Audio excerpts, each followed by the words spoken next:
entreprises mettent en place aujourd'hui une stratégie de supply chain durable pour assurer une bonne pérennité.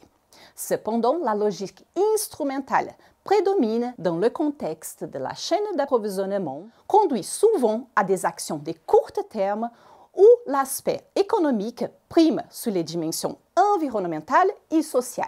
De où l'idée de privilégier une approche véritablement durable ou True Sustainability, terme utilisé dans la littérature. Notre article nous présente un cadre complet autour de 9 propositions pour aider les entreprises à passer d'une logique instrumentale vers une logique de véritable durabilité dans leur supply chain. Notre première proposition met l'accent sur l'orientation vers la durabilité. Nous considérons que la hiérarchisation des 3 dimensions, environnementale, sociale et économique, devait être évitée. Les décideurs ne doivent pas négliger la viabilité économique, mais ils doivent veiller à ce que cette dimension soit également alignée avec leurs impacts positifs environnementaux et sociaux. La deuxième proposition insiste sur l'engagement à long terme. Les grands défis comme le changement climatique nécessitent des actions sur le long terme. La troisième proposition souligne l'importance de l'innovation radicale pour atteindre la véritable durabilité. Nous encourageons le développement des produits et processus totalement nouveaux, ainsi que la création de nouveaux modèles des entreprises. Les quatrième et cinquième propositions mettent en lumière le rôle crucial des individus dans cette transition. Cela peut se faire de 2 manières.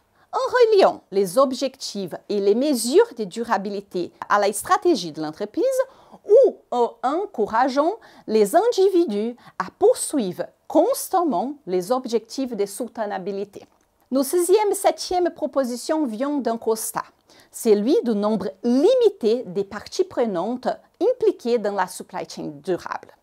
Dans un premier temps, nous recommandons l'inclusion des acteurs tels que les ONG, les entreprises sociales et les communautés locales.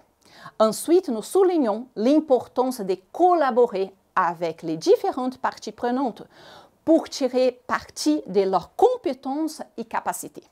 Notre 8e proposition encourage l'éradication des impacts négatifs et la création des impacts positifs plutôt que de se limiter à leur réduction.